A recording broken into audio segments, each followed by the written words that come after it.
Tonal dissonance gets thrown around so much these days that I do worry that every film will start to feel like a symphony that only plays one note. Nevertheless, it has its uses, particularly in questioning how well two disparate elements really complement one another. For example, if your goal for your central character is for her to confront the ugliness of domestic violence and remove herself from the toxicity of such a relationship, is a love triangle setting up the expectation that she'll wind up with one of these two hunks in the end really the best scenario to settle of this?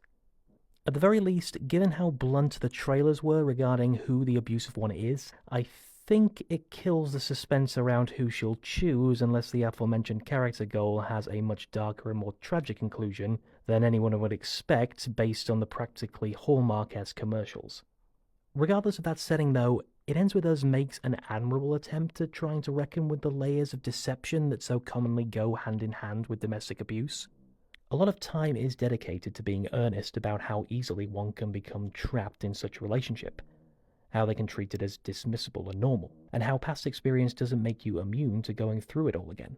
That specifically is dealt with by having Blake Lively's character reflecting on her recently deceased and extremely violent father, also a pillar of the community who everyone else seems to look on as a positive figure.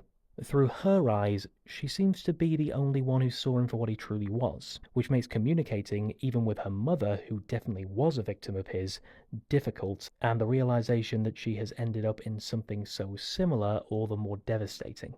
Speaking from the obviously privileged position of someone who has thankfully never had to deal with something like this, I am conscious that I am inevitably going to have a few blind spots when it comes to understanding the specifics of this kind of trauma.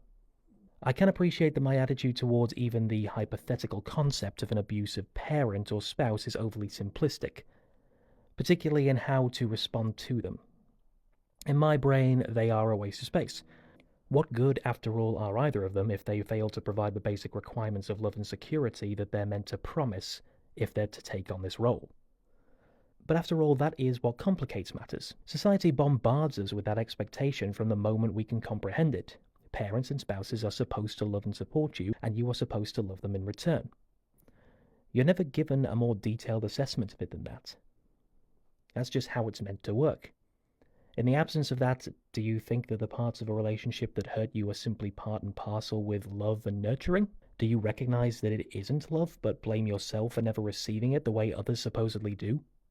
When they leave you, one way or another, how do you cope with the expectation that you should be relieved, but are also bound by some chemical contract that states you're meant to miss them and think back on all the good they apparently did for you?